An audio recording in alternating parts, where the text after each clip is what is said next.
Halo, selamat malam pemirsa. Minal aidin wal faizin, mohon maaf lahir dan batin. Ya pemirsa, tradisi mudik saat Hari Raya Idul Fitri tampaknya tak bisa dipisahkan dari masyarakat Indonesia. Meski di tengah badai PHK dan efisiensi, mudik seolah menjadi kewajiban yang harus tetap dilaksanakan meski perekonomian lemah. Bahkan fenomena ormas meminta THR kepada perusahaan kian menjadi sorotan, terutama di tengah krisis pekerjaan. Sementara itu, kebijakan efisiensi juga berdampak pada kesiapan pelayanan transportasi antar moda di momen mudik tahun ini. Sejumlah armada transportasi umum dikurangi hingga ditiadakannya sejumlah program mudik gratis. Lantas bagaimana dampaknya bagi masyarakat? Malam ini saya Diandra Mukni akan membahasnya bersama sejumlah narasumber yang sudah hadir hanya di The Prime Show. Pakai tram lokal mahal. Tadinya nyampe 350 kali 2 udah berapa? 700. Pulang pergi. Jadi minta tolong Pak ya, tolong ini ormas-ormas yang di Pasar Induk Cibitung ini diberesin Pak lah. Pasca merah putih difasilitasin untuk kita ngopi bersama walaupun di bulan puasa. Dilarang meminta dan memberi tunjangan hari raya pada siapapun dan dalih apapun. Ada tangisan, haru, pelukan, dan kesedihan yang mendalam. Selesai bekerja, hari ini selesai pula Sritex berdiri.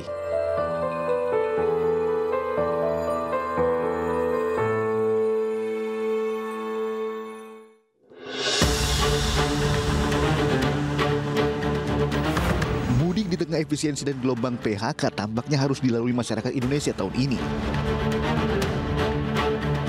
Problematika efisiensi di Indonesia saat ini menjadi momok yang mempengaruhi sendi-sendi kehidupan masyarakat Indonesia beberapa bulan terakhir ini.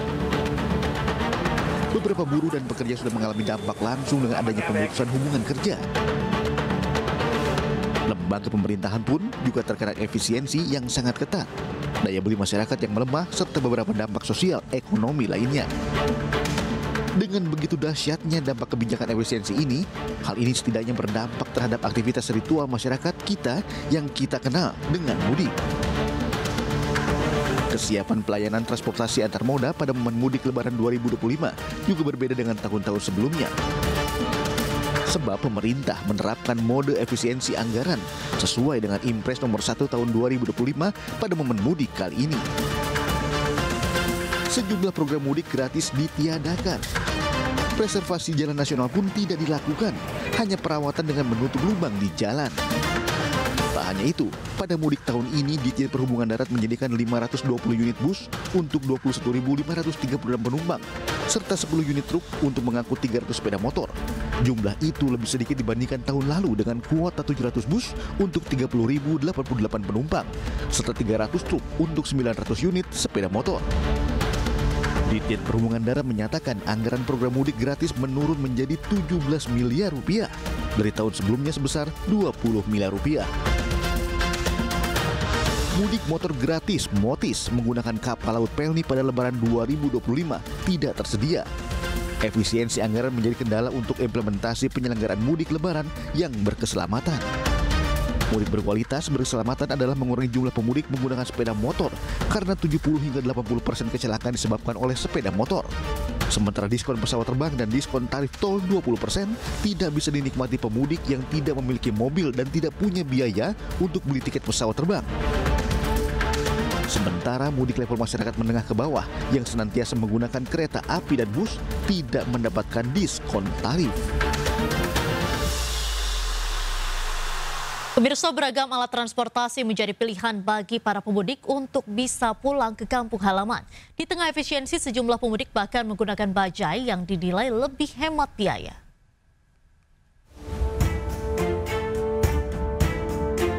Lebaran atau Hari Raya Idul Fitri tak bisa dipisahkan dari tradisi mudik atau pulang ke kampung halaman.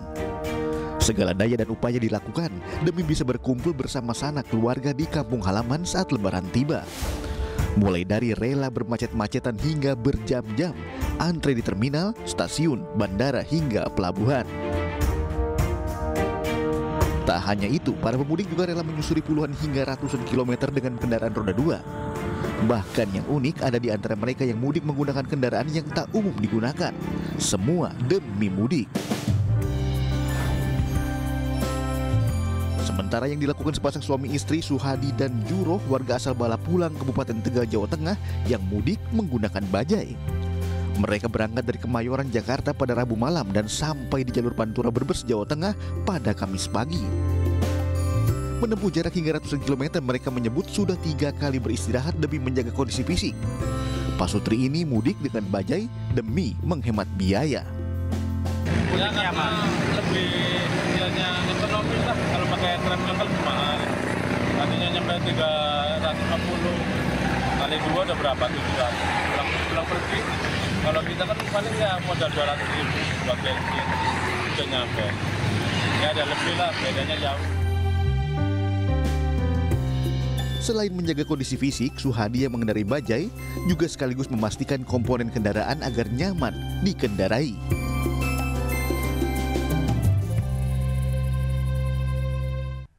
Untuk membahas hal ini lebih lanjut, pemirsa, sudah bergabung bersama kami Mbak Devi Rahmawati, pengamat sosial, kemudian juga ada Yudhistira Hendra, dosen Sekolah Vokasi UGM, ada Bapak Agus Pambagio, pengamat kebijakan publik, dan juga ada Ibu Adita Irawati, jubir Kantor Komunikasi Kepresidenan yang sudah terhubung bersama kami melalui sambungan Zoom dan juga bersama kami di studio iNews. Sebelumnya kami mengucapkan selamat Lebaran, selamat Idul Fitri, Bapak, Ibu, mohon maaf lahir dan batin, minal aidin wal faizin. Baik, saya akan langsung menuju ke Ibu Adita. Bu Adita, kalau kita lihat pemudik tahun ini kan diprediksi lebih sepi ya Bu. Nah, angkanya ini turun 24%. Apa sih Bu faktor penyebab penurunan ini? Memang dari hasil survei yang dilakukan oleh pemerintah melalui Kementerian Perhubungan, ada 146 juta orang pemudik yang diprediksi akan melakukan perjalanan. Ini jumlah yang cukup besar ya sebenarnya, karena lebih dari 52% total populasi Indonesia ya, begitu. Jadi kalau bisa dibilang ya ini tidak menjadi sepi, tapi tetap akan ramai. Bahwasanya ada prediksi penurunan dibandingkan tahun lalu, ya tentu kita harus telusuri lebih banyak lagi ya faktor apa yang menyebabkan begitu. Karena kita tentu harus lebih tajam lagi nantinya untuk menganalisa terjadinya penurunan gitu ya. Tetapi kalau dilihat dari hasil survei Mbak, sebenarnya kita melihat ini angkanya pun masih cukup challenging ya, cukup menantang bagi pemerintah untuk melakukan berbagai persiapan begitu. Karena kalau kita lihat ternyata kendaraan pribadi ini tetap mendominasi ya, di samping tentu dengan transportasi umum yang lain. Dan oleh karena itu memang perlu tetap dilakukan persiapan untuk mengantisipasi agar masyarakat tetap dapat mudik dengan tenang begitu. Nah, di sisi lain sebenarnya pemerintah juga sudah memberikan berbagai insentif sebenarnya. Kalau diperhatikan ya, sejak awal Maret 2025, Pak Presiden itu sudah menginstruksikan semua kementerian untuk mempersiapkan baik di sisi hulu maupun di sisi hilir. Kalau persiapan transportasi ini kan di hilir ya. Di sisi hulu ini perlu sekali disiapkan, antara lain tadi ada beberapa diskon yang diberikan untuk tiket pesawat terbang, bahkan ini mungkin diskon yang paling besar selama kita lakukan mudik ini, bisa mencapai 12-16% ya, dengan adanya 6% pajak yang ditanggung oleh pemerintah begitu. Kemudian juga diskon tarif tol, ini juga cukup panjang periode diskonnya. Ini sebenarnya juga menjadi bagian dari insentif. Di samping itu juga yang namanya bantuan sosial itu sudah diturunkan juga untuk masyarakat kelas menengah ke bawah ya. Yang ini sebenarnya juga menjadi bagian dari upaya pemerintah mendorong agar masyarakat juga tetap bisa melakukan perjalanan mudik dan juga tentunya melakukan konsumsi ya, konsumsi untuk bisa ikut mendorong pergerakan perekonomian begitu.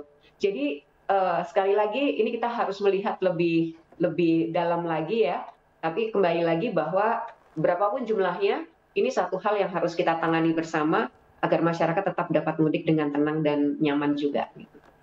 Baik, Ibu, sejumlah mudik gratis ini kan ditiadakan begitu. Ini apakah dampak dari efisiensi, kemudian juga untuk mudik menggunakan motor ini di sejumlah titik juga sudah tidak ada. Ini sebetulnya seperti apa, Bu?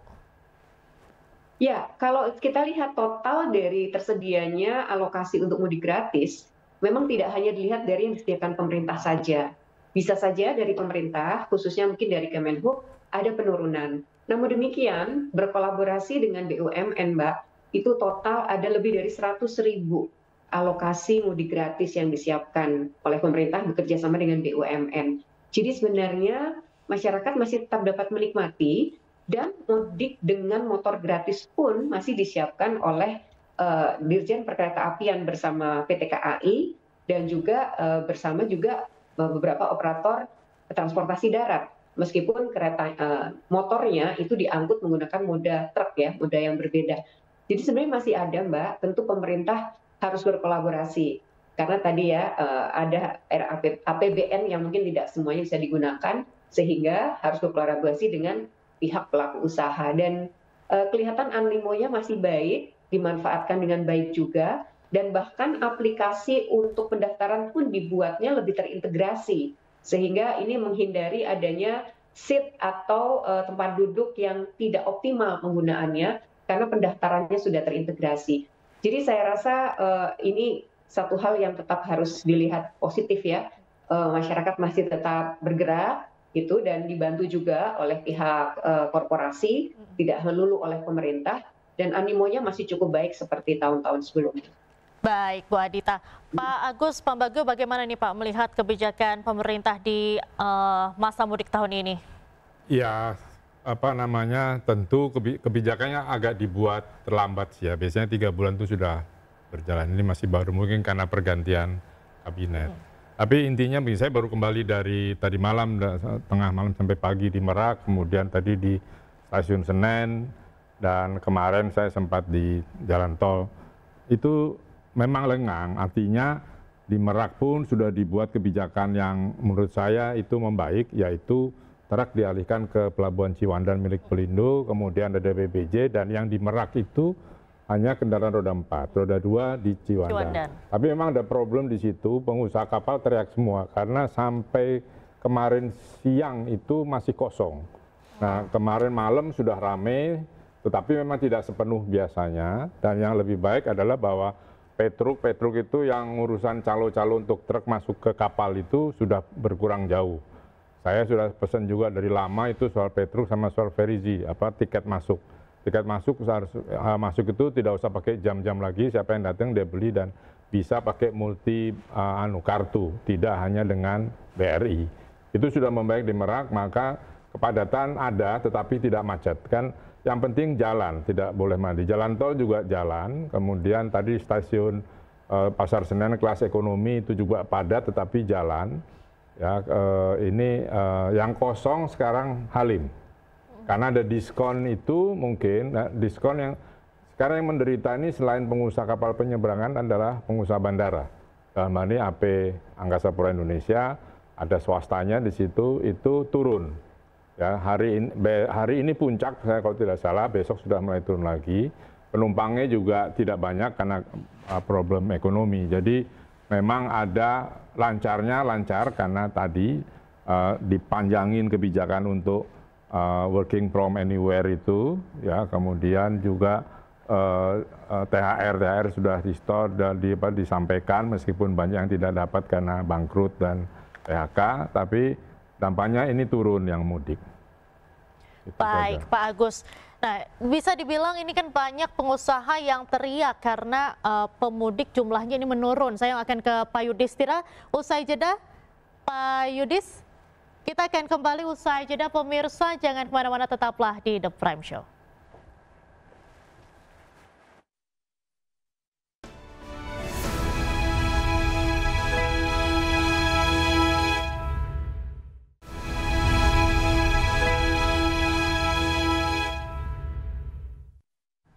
Terima kasih Anda masih bersama kami di The Prime Show, pemirsa. Saat ini saya akan menuju ke Pak Yudhistira. Pak Yudhistira, tadi artinya kan banyak pengusaha yang teriak karena pemudik ini menurun. Artinya ini apakah ada perputaran ekonomi ini yang tidak maksimal? Apa sebetulnya yang jadi kendala nih Pak?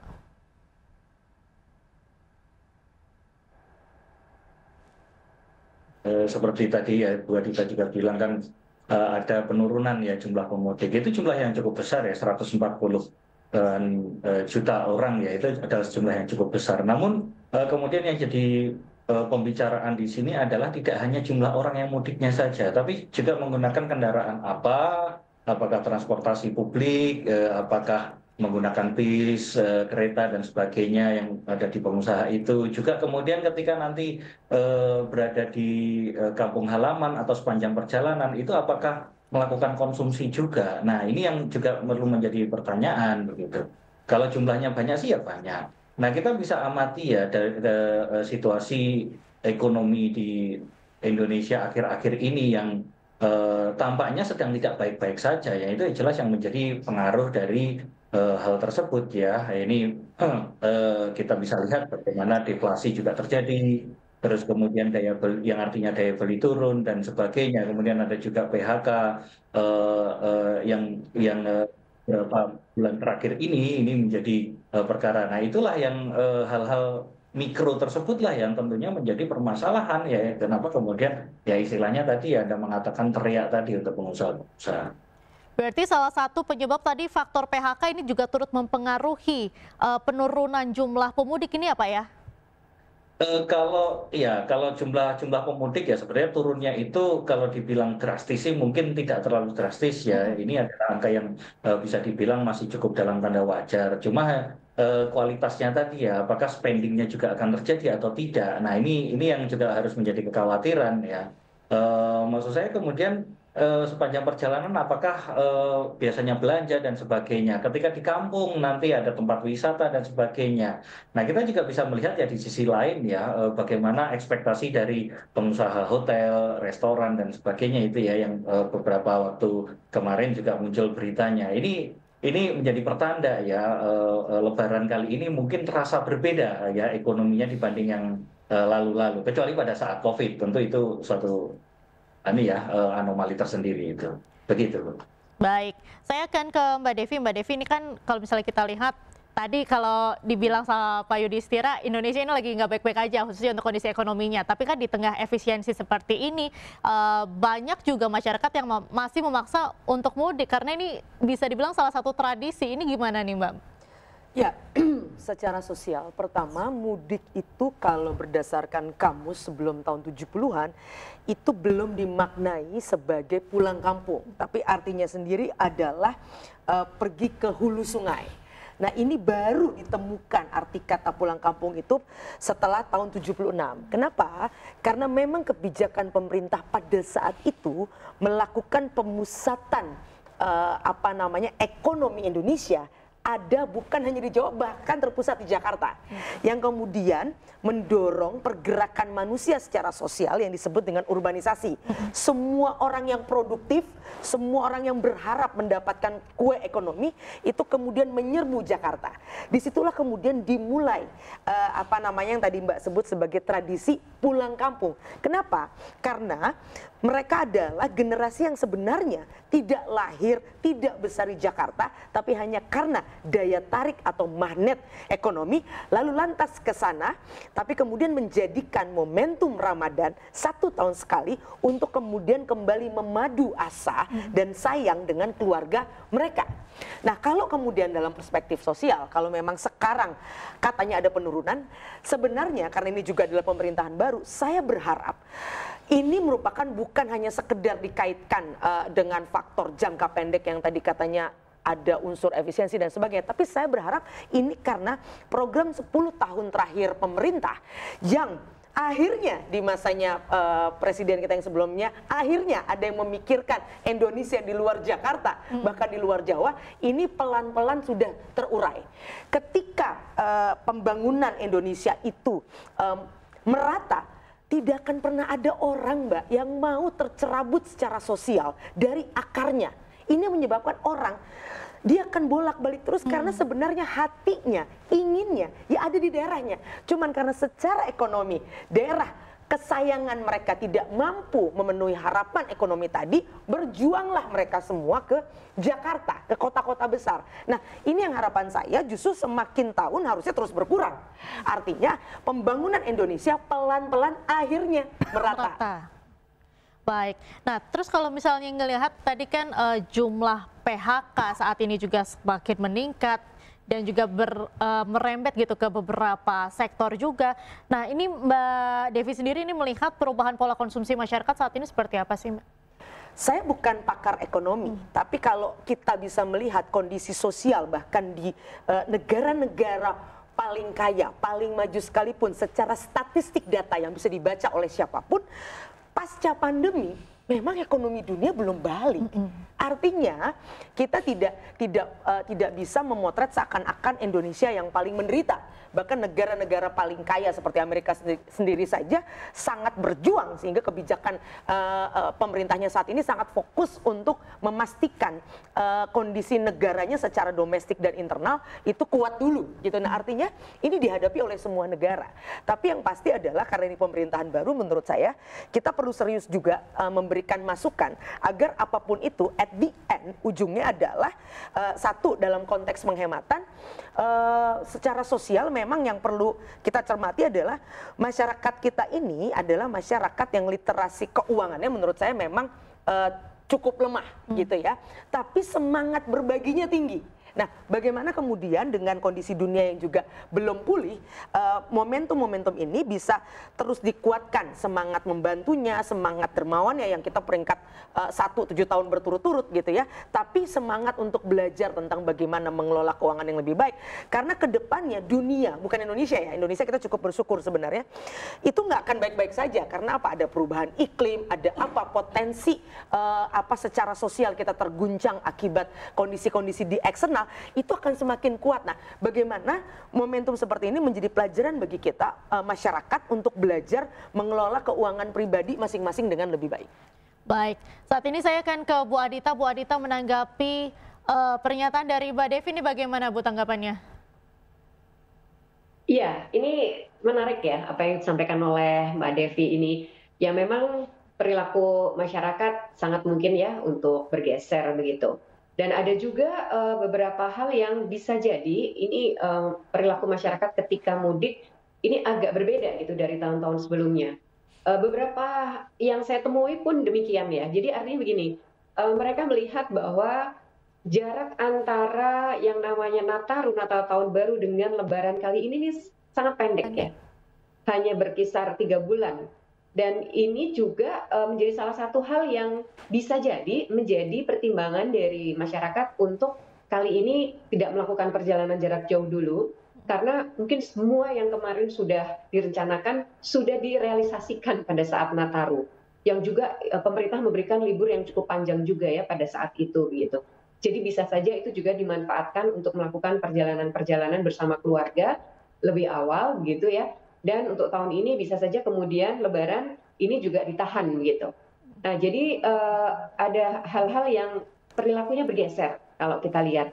Meskipun ini harus kita buktikan lagi dengan katakanlah kajian atau studi yang baru ya, terkait dengan nanti ketika Lebaran ada realisasi mobilitas masyarakat yang memang biasanya pemerintah melalui Kemenhub itu melakukan yang namanya kajian pasca Lebaran. Jadi bisa diketahui jumlah sebenarnya dari pergerakan masyarakat itu ada berapa. Kalau sekarang misalnya dari riset yang dilakukan Kemenhub kan 146 juta. Nah, tentu kita harus coba melakukan analisis post event, dalam hal ini post Lebaran, untuk melihat apakah angkanya memang seperti itu atau bahkan bisa lebih besar atau juga bahkan bisa lebih rendah. Dan bisa dikaji lagi juga soal mengapa gitu, mengapa tidak melakukan perjalanan atau apa alasannya melakukan perjalanan. Jadi saya rasa angka-angka yang ada sekarang ini kan sifatnya masih prediksi ya, dan tentu harus dilakukan studi lanjutan untuk mengetahui sebenarnya berapa besar yang bergerak pada Lebaran kali ini begitu. Dan tadi juga yang disampaikan oleh Mbak Devi terkait dengan bahwa sekarang mudik ini atau perhatian fokus pemerintah tidak di Jawa saja, itu juga benar.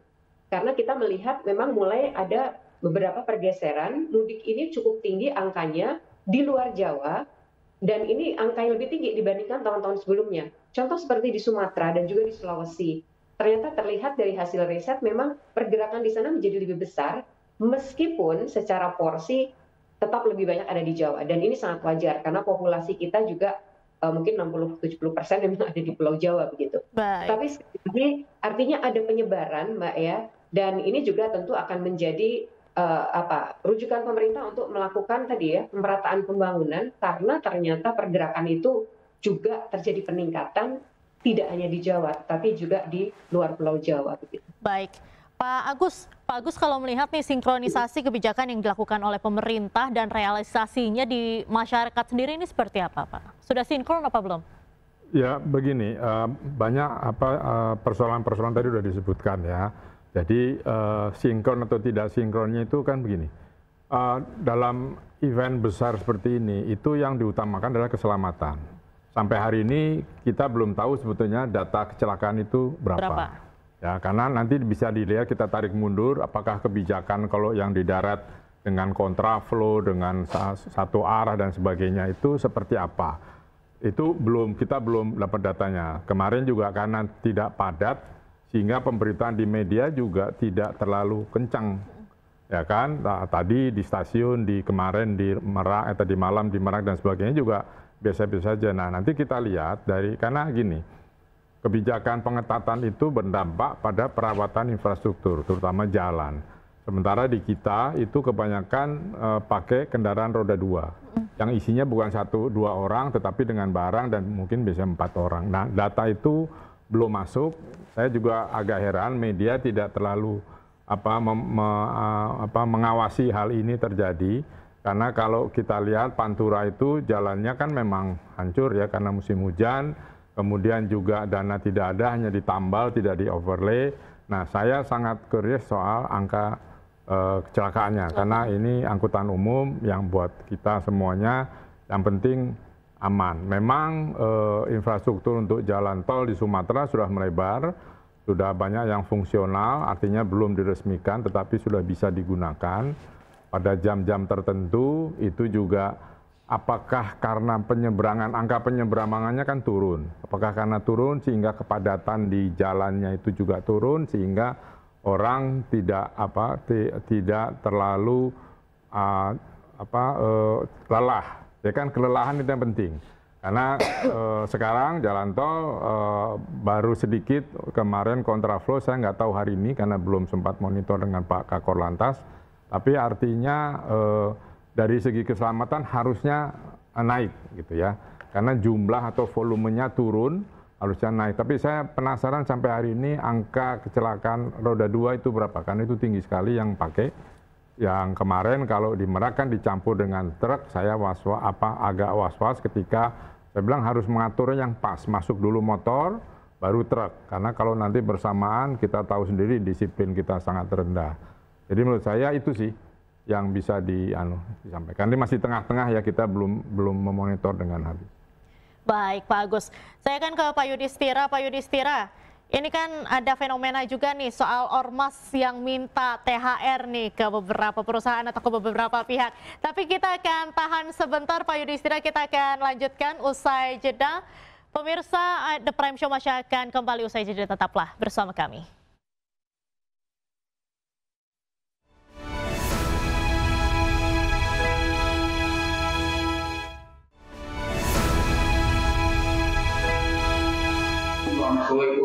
Waalaikumsalam.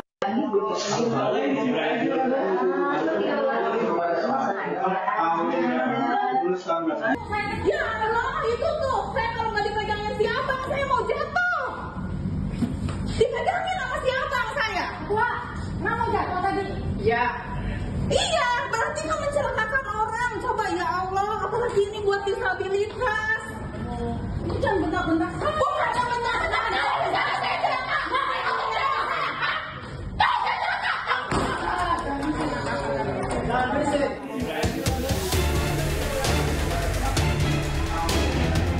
Seorang petugas kesal lantaran nyaris terpeleset akibat sampah yang dibuang sekelompok ormas di depan pintu kantor Dinas Kesehatan Cikarang, Kabupaten Bekasi, Jawa Barat.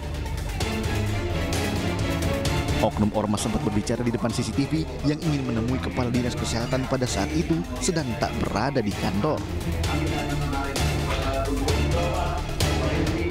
Assalamualaikum warahmatullahi wabarakatuh. Kami dari Laskar Merah Putih yang melihat dari CCTV di depan, kami kami datang kemarin untuk koordinasi kepada dinas kesehatan. Kami mohon yang melihat video ini segera tas kamera putih difasilitasin untuk kita ngopi bersama walaupun di bulan puasa. Menanggapi hal tersebut, Polres Metro Bekasi berkomitmen akan menindak tegas ormas yang membuat kegaduhan. Perintah Gubernur juga sangat tegas untuk menindak bagi siapa saja ormas yang akan memaksa meminta THR. Ada TNI, ada Polri yang siap membackup melaksanakan penindakan berkaitan dengan pelanggaran-pelanggaran tersebut. Sebelumnya, salah satu pelaku usaha di kawasan Sawangan, Depok menerima 3 surat serupa berisi permohonan partisipasi mendukung kegiatan dan meminta dana keamanan jelang Lebaran dari 3 ormas berbeda. Terkait hal itu, Gubernur Jawa Barat Deddy Mulyadi menegaskan tak boleh meminta paksa dan memberi tunjangan hari raya di luar perusahaan dengan dalih apapun. Bagi seluruh aparatur pemerintah di Provinsi Jawa Barat, dari mulai Gubernur sampai RT RW, kalau kata RT RW bukan pemerintah ASN, tetapi struktur yang ada dilarang meminta dan memberi tunjangan hari raya pada siapapun dan dalih apapun. Yang kedua, bagi seluruh lembaga usaha, baik BUMD, BUMN, lembaga-lembaga bisnis swasta, dilarang untuk memberikan THR pada siapapun dengan dalih apapun. Terkait ormas minta THR Lebaran, para pelaku usaha diharapkan segera lapor pihak kepolisian. Jika ditemukan dan terbukti adanya unsur pemerasan, maka pelaku akan diproses sesuai hukum yang berlaku.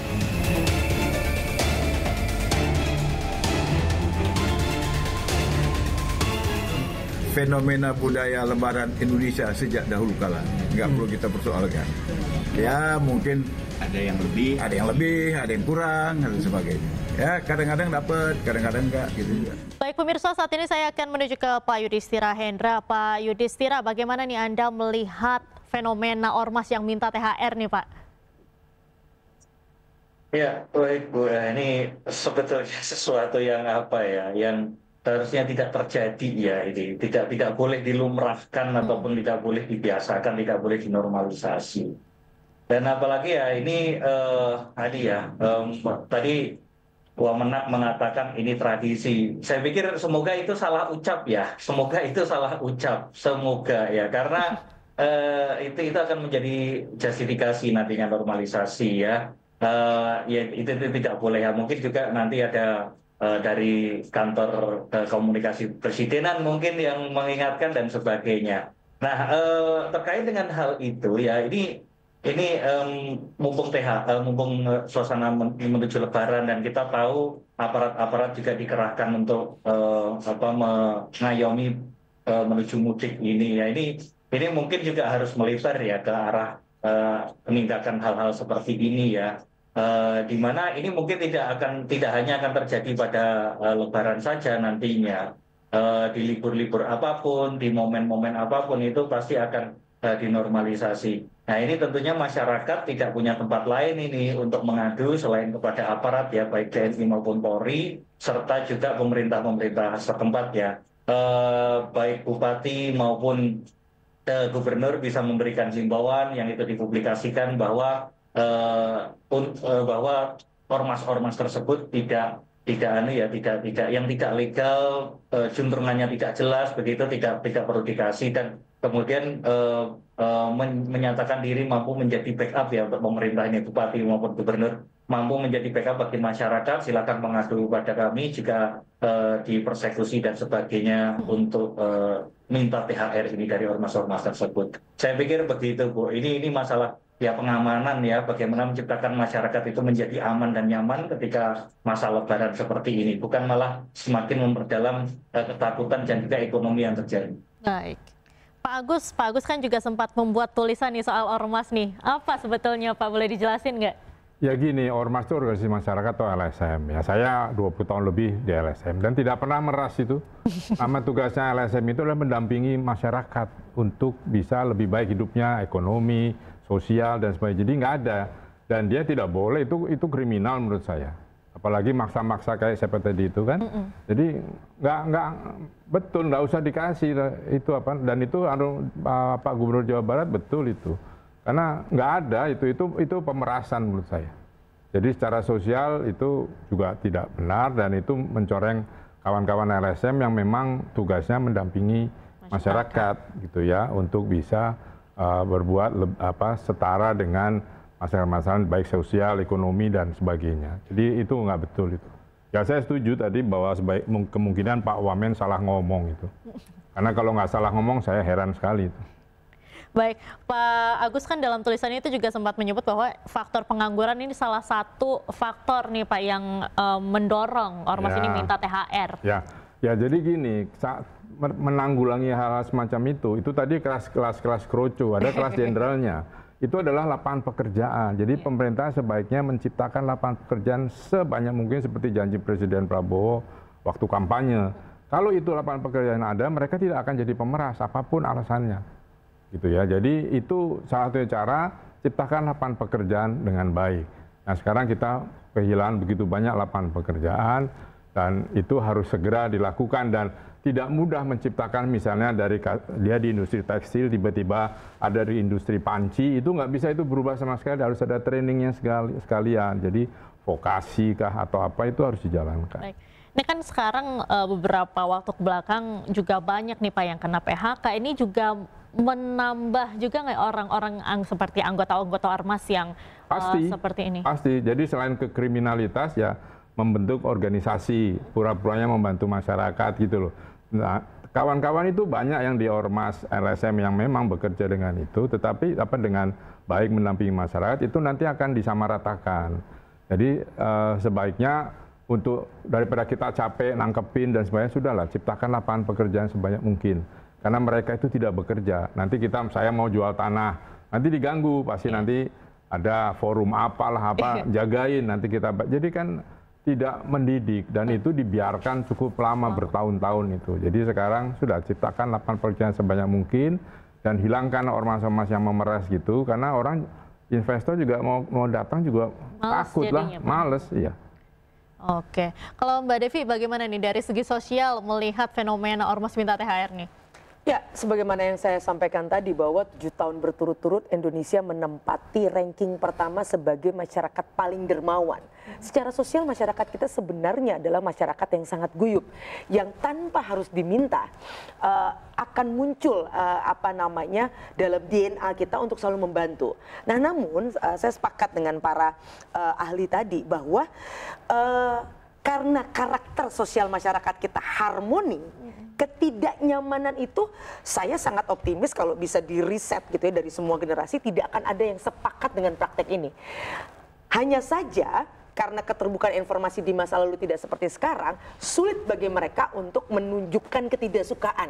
Nah, dengan fasilitas teknologi dan informasi saat ini, sekarang dengan mudah tanpa mereka harus keluar dari mulutnya untuk mengatakan kami tidak nyaman dengan cara seperti ini. Artinya itu meragukan keindonesiaannya. Padahal tanpa harus demikian, kalau ada tetangga yang susah, kerabat yang membutuh bantuan, kita pasti dengan ikhlas memberikan bantuan. Nah, ini sebenarnya harus jadi momentum. Artinya negara dalam hal ini harus pede. Masyarakat berada di pihak negara. Kalau negara serius untuk membina individu-individu yang masih melihat hal seperti ini masih tren untuk tanda kutip tren dilakukan. Kalau di masa lalu ini menjadi sesuatu yang tanda kutip tadi biasa, tentu kita berhenti untuk membenarkan yang biasa dan justru membiasakan sesuatu yang benar. Baik, saya akan ke Bu Adita. Bu Adita, dari pemerintah sendiri, ini bagaimana sih Bu regulasi untuk menyikapi ormas-ormas seperti itu? Ya, apa yang terjadi dengan yang dilakukan oleh ormas tadi, itu tentu ada satu hal yang sudah jelas-jelas mengganggu ketenangan dan kenyamanan masyarakat ya, apapun alasannya begitu. Dan tentu itu hal yang tidak bisa ditolerir, sehingga sudah jelas dalam beberapa waktu yang tidak lama, kemudian ada oknum yang juga akhirnya ditangkap ya, dan kemudian juga ini diharapkan bisa menjadi shock terapi juga buat yang lain untuk tidak melakukan hal yang serupa. Jadi sebenarnya negara, dan ini sudah menjadi pesan dari Pak Presiden juga, dalam khususnya ya, tapi tidak hanya terbatas di masa Lebaran, tapi khususnya di bulan Ramadan, Lebaran, dan mudik kali ini kan diminta untuk bagaimana bisa berjalan dengan tenang ya, dan pastinya juga menyenangkan gitu. Itu yang menjadi tagline dan narasi kami begitu. Nah, kalau ada pihak-pihak ya, salah satunya oknum ormas yang kemudian melakukan hal yang tidak membuat masyarakat tenang dan nyaman, dan ini sudah jelas ada persekusi juga mungkin ya, beberapa terjadi, ya tentu ini harus ditangani oleh pihak yang berwajib. Dan itu sudah jelas disampaikan juga menjadi arahan oleh Pak Presiden pada saat rapat terbatas maupun sidang kabinet paripurna. Jadi sikap pemerintah jelas, Mbak, harus hadir ya di dalam hal ini. Tentu kami juga butuh bantuan dan dukungan dari masyarakat untuk juga berani untuk melaporkan hal tersebut.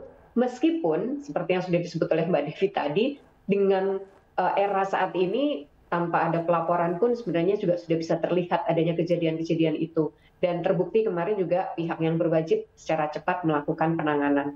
Jadi begitu Mbak, tentu pemerintah tidak bisa mentolerir hal ini. Baik, Bu Adita, sampai saat ini sih sudah ada pembahasan belum Bu soal regulasi pengawasan ormas, di mana DPR kan juga sebelum ini sudah mendorong ya Bu untuk membentuk suatu regulasi soal pengawasan ormas. Ya tentu kami terus akan melakukan tindak lanjutnya Mbak, untuk hal-hal yang seperti ini. Tentu nanti akan bisa dibahas bersama juga, karena bicara ketentuan kalau ini memang adalah ranah dari eksekutif, tentu kita juga akan mengambil dari beberapa kejadian ini untuk menjadi lebih mengakselerasi ya proses-prosesnya, agar kita tidak terjadi lagi hal-hal seperti itu.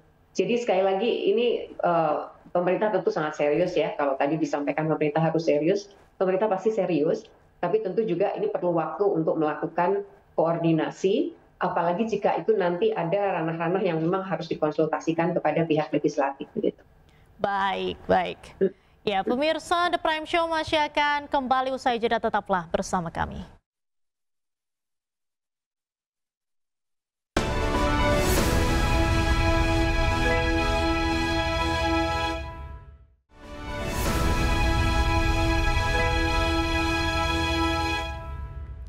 Terima kasih Anda masih menyaksikan The Prime Show bersama saya Diandra Mukni. Pemirsa, saya akan ke Bu Adita lagi. Bu Adita, mungkin ada pesan-pesan nih yang akan disampaikan ke masyarakat terkait dengan arus balik, apa yang harus diantisipasi? Ya, arus balik sesuai dengan riset yang dilakukan oleh Kementerian Perhubungan ini diperkirakan akan terjadi pada tanggal, tepatnya itu hari Sabtu ya, itu adalah tanggal 5 April ya. Jadi diharapkan masyarakat juga bisa mengantisipasi, khususnya yang menggunakan kendaraan pribadi. Kalau untuk transportasi umum sebenarnya tidak terlalu bermasalah karena jadwal sudah jelas ya, dan tentu persiapan juga bisa lebih awal. Lalu yang kedua juga tentu perlu untuk selalu memantau informasi karena situasi bisa berubah setiap saat, sangat dinamis ya.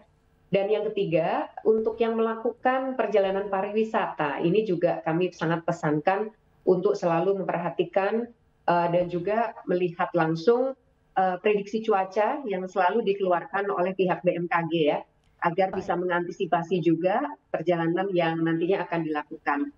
Dan yang terakhir tentu ya kita berharap momentum mudik dan lebaran ini bisa menjadi momentum juga untuk kita meningkatkan ya laju perekonomian Indonesia, karena ini ada uang yang dibawa ke daerah, yang dibelanjakan di daerah ya. Tentu ini harapannya perekonomian di daerah juga akan bisa bergerak begitu, dan pada akhirnya bisa mendukung pertumbuhan ekonomi juga secara nasional. Jadi ini yang kita harapkan. Jadi kami ucapkan terima kasih juga Mbak dalam kesempatan ini kepada semua pihak yang sudah bekerja keras, kementerian, lembaga, dan juga tentu pemerintah daerah ya, dan tentu masyarakat sendiri yang kita harapkan bisa melaksanakan mudik dan kemudian balik juga dengan tetap aman dan selamat.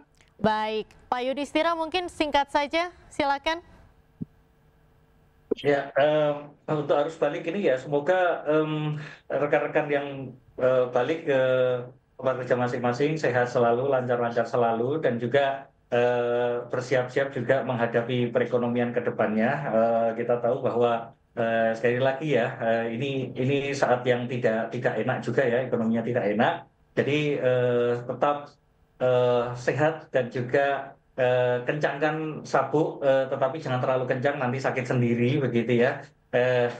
Ya semoga juga perekonomian kita ke depannya menjadi lebih baik ya, mulai dari daya beli, kemudian nilai tukar ya, indeks kepercayaan konsumen, PHK juga menurun atau malah juga ada lapangan kerja lagi. Ya mungkin itu harapan-harapan kita semua ya. Saya mungkin ini mewakili juga banyak masyarakat Indonesia di selepas Lebaran di tahun ini.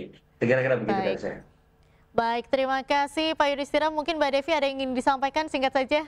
Ya, sederhana saja, pemerintahan negara harus tetap kukuh di jalan yang lurus, sehingga kemudian mudah-mudahan THR mengalir dengan tulus dan mudik pun berjalan dengan mulus. Baik, terima kasih Mbak Devi. Pak Agus, mungkin terakhir apa yang ingin disampaikan? Terakhir pada semua Presiden dan jajaran kementerian dan lembaga, uruslah negara ini dengan baik supaya kita yang berlebaran nanti balik juga bisa kembali ceria dan bekerja dengan baik.